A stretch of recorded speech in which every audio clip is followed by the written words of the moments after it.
Welcome to Money and Tech. I'm Rebecca Ahn, and I'm here with Christopher David, founder and CEO of CoinVox. Thanks for joining us, Chris. Thank you. So can you explain a little bit more about the FEC's decision in response to the political action campaign Make Your Law's request for more clarification on Bitcoin donations for political campaigns?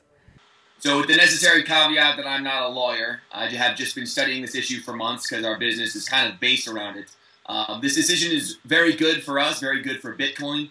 A lot in the media have been mischaracterizing, they've been talking about a $100 cap. If you actually read the opinion, there's no mention of an actual cap.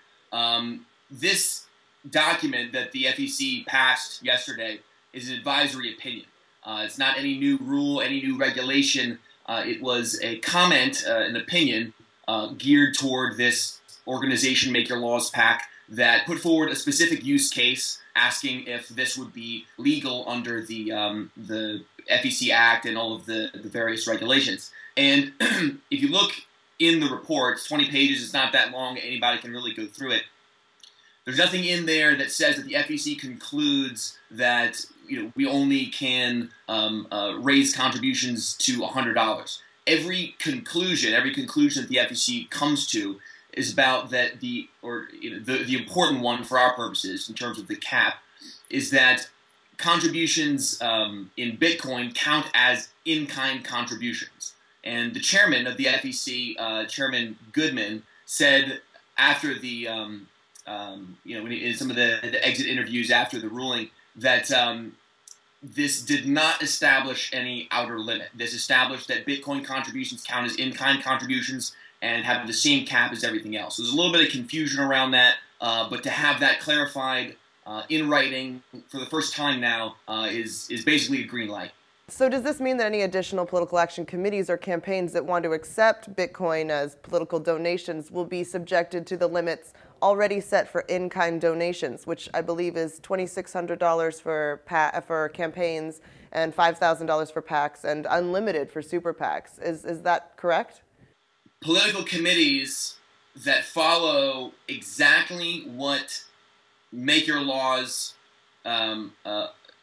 proposed in terms of how they intend to keep track of transparency, identification, the deposit procedures, valuation procedures. Basically, if an organization were to do exactly that, then they're fine. The FEC has not issued any universal guidance about how all political committees should keep track of Bitcoin, should handle the donations.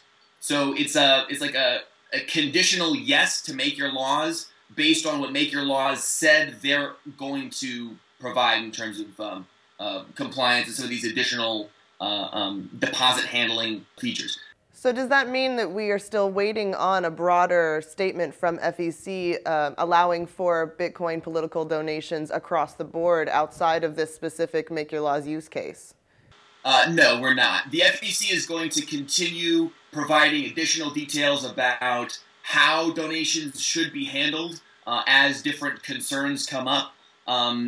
But for the current purposes, no. Campaigns, political committees are completely fine to accept contributions. And given, again, that I'm not a lawyer, I've just spoken with people who, deal in this kind of thing. And there's a little bit of differing opinion. If you listen to the remarks from the Washington Post article about what the Commissioner Ellen Weintraub said, she says, quote, "The $100 limit was important to us." She said, "We have to balance a desire to accommodate innovation, which is a good thing, with a concern that we continue to protect transparency in the system and ensure that foreign money doesn't seep in." So some people are reading that and saying, oh, okay, there's a $100 limit. But you look at the remarks then of the FEC chairman, he said that, to me, the opinion that the commission approved today supports the right of Bitcoin users to contribute as they would all other in-kind things of value. This advisory opinion in no way established the outer limit. So if you read what's actually in the report, page 5 is really the most important section where they say that the commission concludes that Bitcoins are money or anything of value within the meaning of the Act. And the chairman clarified, and it goes into a little bit more detail, that, okay, yes, Bitcoins are treated as in-kind contributions, and as in-kind contributions, they're subject to the same limits. Now, that all clarification, you kind of have to read into it. It's like it's not directly spelled out. But what's not directly spelled out is that there's no limit. There's no $100 limit that the FEC concluded applies universally across the board. So there's going to continue to be a little bit of a gray area. This is something that we are talking with our campaign finance attorneys on, and they're telling us that we have a green light to help set people up on this. But we want to go above and beyond what is expected in terms of transparency, in terms of handling the money, verifying identity. So, like, if you can get what the FEC cares about, like, for example, when the Commissioner Weintraub says that they want to protect transparency in the system and ensure that foreign money doesn't seep in. Okay, that has nothing to do with any $100 limit, right? That has everything to do with making sure that we're verifying the identities of people before they're able to donate. There are people right now, committees, that are actually raising contributions in Bitcoin, doing nothing but posting a static Bitcoin address on their website. That's something it's not in violation of any regulations, but it opens the door for some potential problems down the road that could later cause the FEC to add regulations to prevent that. They also clarified that no Bitcoins need to be sold immediately. Campaigns can buy and hold Bitcoins. They can also purchase Bitcoins for investment purposes. So that's it opens up some other interesting possibilities.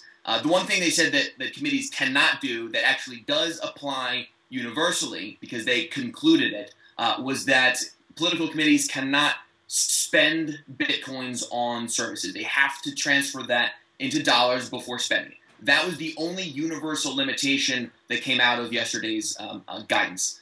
So this really was awesome, because it clarified something that, the people who have been kind of interpreting this very gray area over the past couple months, we've been going on the comments of the commissioner, the chairman previously, that Bitcoins counted as in-kind contributions. But until yesterday, the commission had not concluded or said in writing in an opinion that, yes, Bitcoins are treated as in-kind contributions of things of value, which means, because they didn't say anything to the contrary, that they're subject to the same limits as everything else.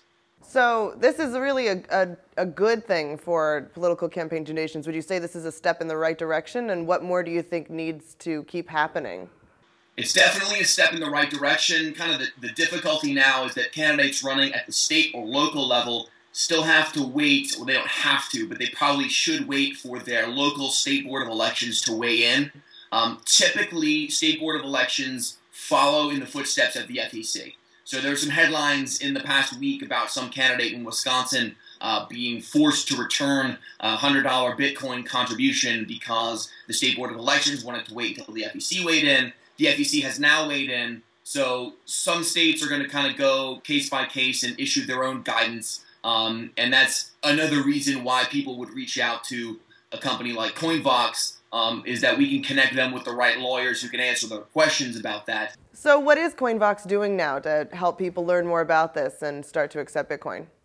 CoinVox, we have a platform that allows people to raise contributions in Bitcoin and stay compliant. So we're building on top of the Coinbase API.